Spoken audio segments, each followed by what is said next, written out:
There is one question in this world that fills me with dread. Truly. Do you want to know what the question is? Yeah, lean in. Are you ready? Okay. Here is the question that fills me with dread when people ask it of me.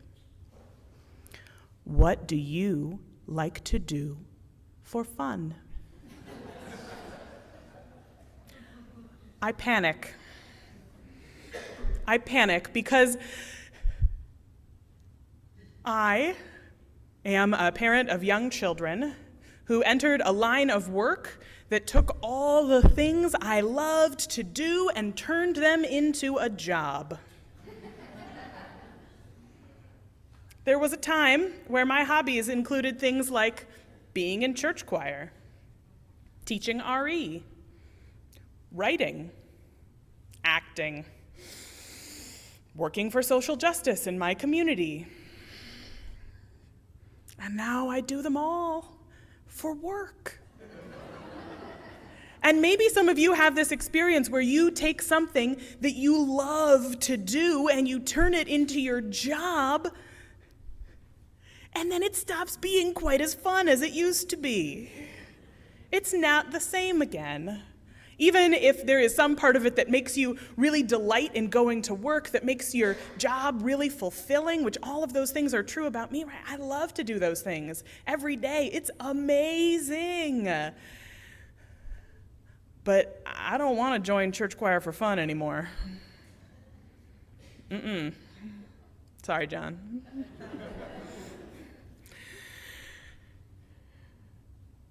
And recently, at our governing board retreat for the year, my panic escalated because Beth DeStasio was in charge of running an icebreaker, and she sent out an email, and she said, "What do you like to do for fun?" Oh no, I thought, they're gonna find out that all I do for fun is like once a day spend 5 minutes playing a word puzzle on the New York Times Games app, which is the entirety of my fun budget every day. And I thought, oh my gosh, Hannah, you can't have made it to 35 and really only do crosswords for fun. There has to be something more in your life that's fun. And I thought, and then I realized that there is something that I do for fun, because I asked myself the question, right, if I had a Saturday, with nothing to do and no responsibilities, what would I do with that Saturday? Which, right, like those of you who are also parenting and working and caregiving and all those things are also laughing inside with me about the thought of a Saturday where there's nothing to do and no responsibilities. And I searched my heart and knew the answer. And the answer was that I would spend a lot of time baking completely unnecessary baked goods. And then when I was too tired, I would put up my feet and I would watch the show whose fandom I am deeply a part of, which is, of course, the Great British Baking Show. Yes, I am a Bake Off superfan, I realized. Yes, so as you can see, if you're unfamiliar with the format, so the format of Bake Off is that and there are lots of spin-offs for all other countries, but I know deep in my bones that the best is the original. It is the Great British Baking Show, or Bake Off as it is known in the UK, but not in the US for copyright reasons. Thanks, Pillsbury.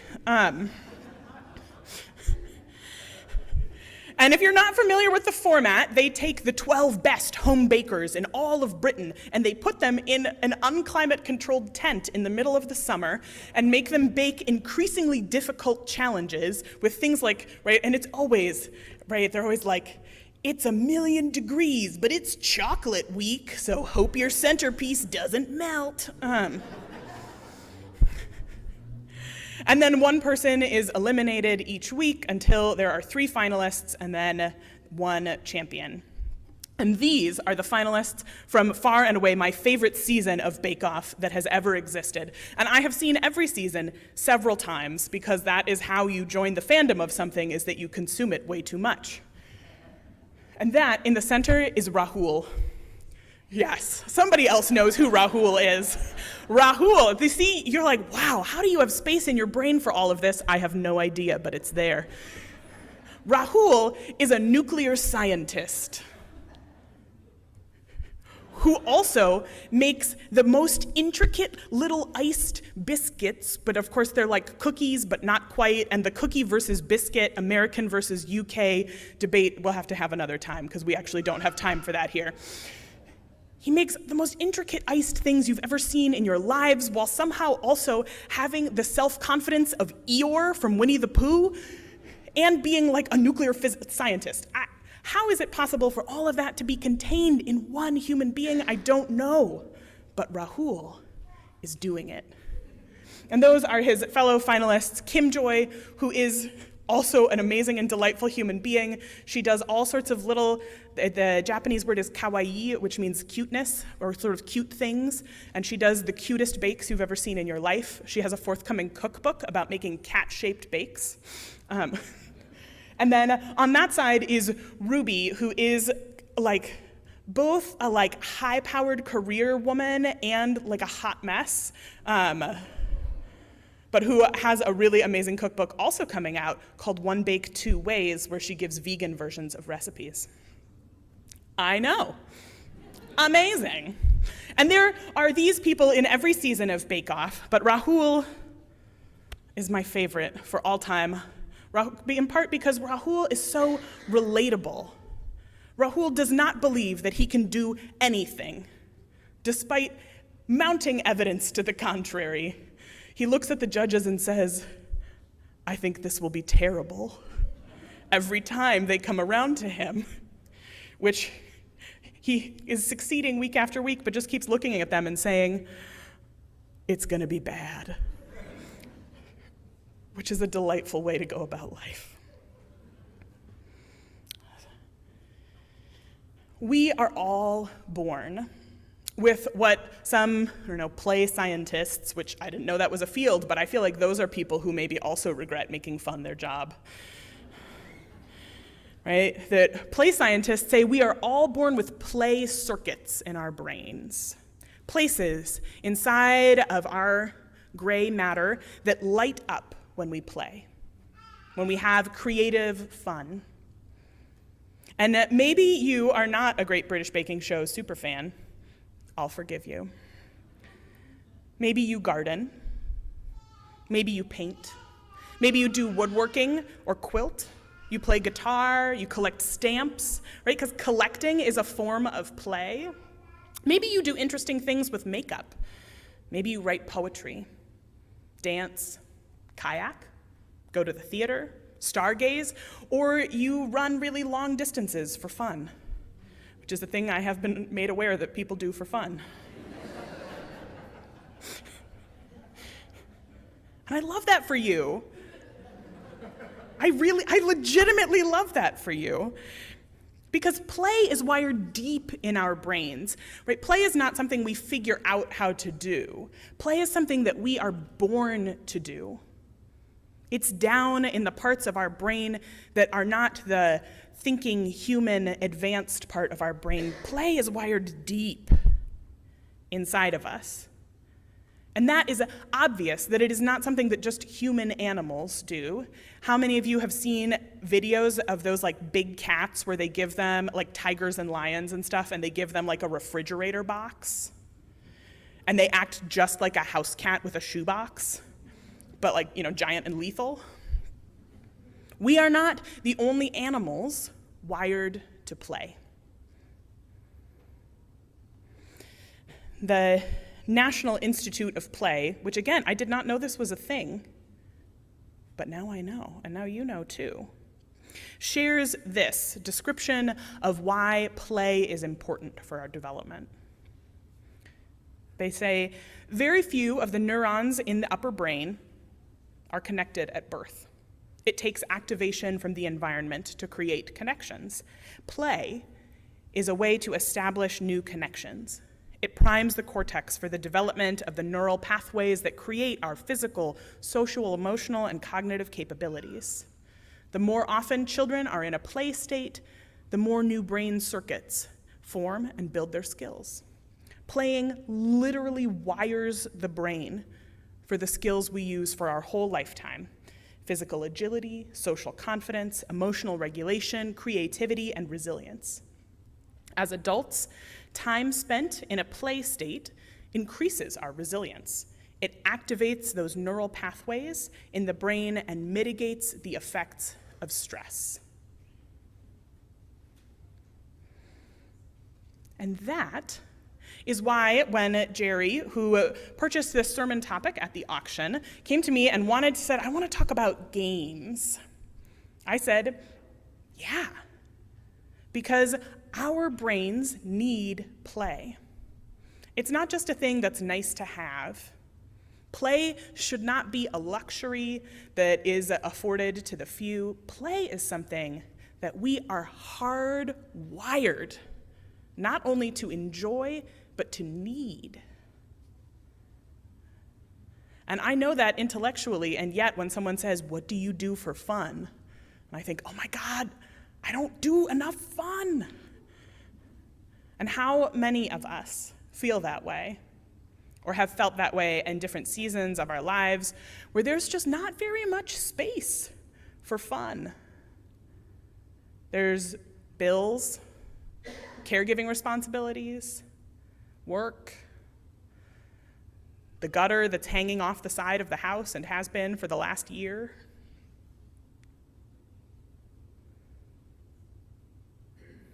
But making space for play is more than fun. It's essential. As Unitarian Universalists, we are committed to this idea that our spiritual journeys, our spiritual path and understanding, our ideas about the universe and that which is beyond ourselves, what happens after we die, our purpose here as human beings, we expect that our answers to those questions are going to change and evolve over time, right? That's part of why many of us are here, because we want a faith community where it is an expectation that we are learning and growing and changing over the course of our lives, rather than memorizing a stagnant creed. But learning involves making mistakes, getting things wrong, and trying out new ways of doing things. But where in your life do you actually feel safe making mistakes? Where does it actually feel okay? Really? Where does it actually feel okay to try something new and have it go pretty poorly? And have that be something that feels joyful and full of possibility rather than dreadful? Probably not in parenting or caregiving, though we certainly make plenty of mistakes there. For most of us, it's not at work. Work does not feel like a place where we get to take big swings and make big mistakes and feel supported.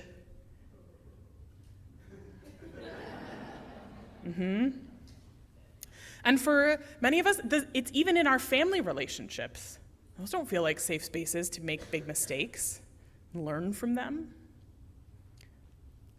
And for me, that is why my form of play is so essential. Because when I am baking, I can make a mistake, and it will be okay. Probably nobody's gonna die. If it's really bad, nobody even has to see it. Only my wife has suffered through what I will, far and away, my worst baking mistake as an adult was a batch of biscuits that I called too many substitutions. Right? Because I feel like substitutions in baking is one of those things that you make one and you start to feel like, yeah, I made one substitution and it was fine. Surely I can make more substitutions, and then you fly too close to the sun. And it doesn't work. It was, I think I accidentally made hardtack is really what I did. She gamely ate one, and then I was like, this might have even been before we were married. Yeah, and I was like, you do not have to eat the rest of these. I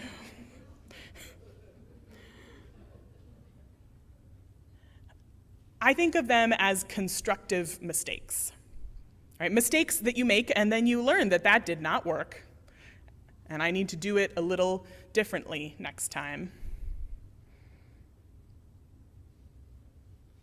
But if we have this commitment as Unitarian Universalists to the idea that we're growing and evolving and changing in our spiritual pathways, that means that this congregation and the spaces where we do our spiritual development together, they have to be places where you can make constructive mistakes, where you can get things wrong, where you can make too many substitutions in the batch of biscuits, and not have it feel like everything is crashing down around you. And so there's two lessons that I feel like I have learned from baking that I want to invite us to think about as we think about constructive mistakes. One is to let things be a little more ephemeral.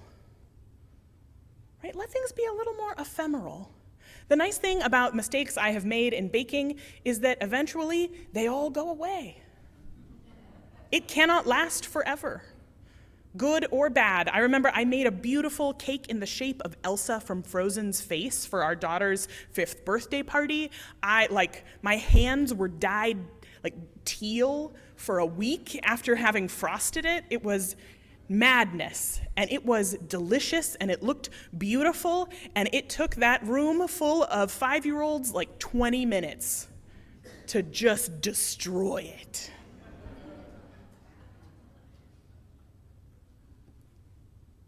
It was gone. I mean, I have a picture, but. And those terrible biscuits, gone. The mediocre banana bread I have made many times in my life, gone. All gone. When we let things be a little more ephemeral, recognize that we're not, we're not building a monument every time we try to construct an idea about how we are together in community or what we believe. We could maybe feel a little more easy about it, a little lighter.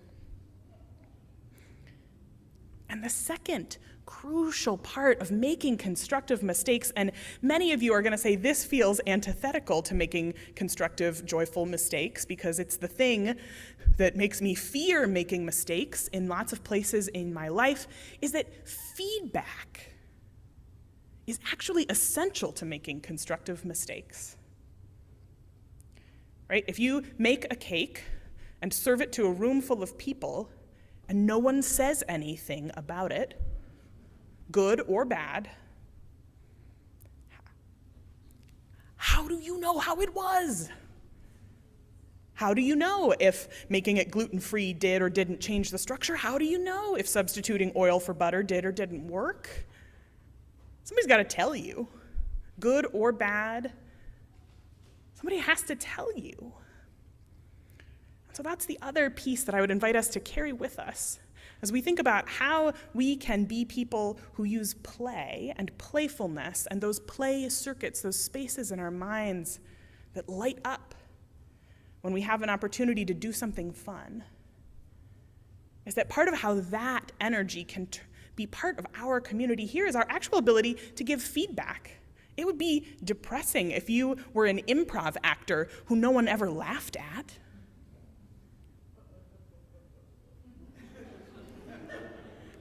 Right? That reality is that play involves feedback. It involves your teammates hollering for you. It involves cheering. It involves a coach with their hand on your shoulder saying, I don't know about that. Or my favorite piece of feedback delivered in a very British way on Bake Off, which is, of course, you've really let yourself down with that one.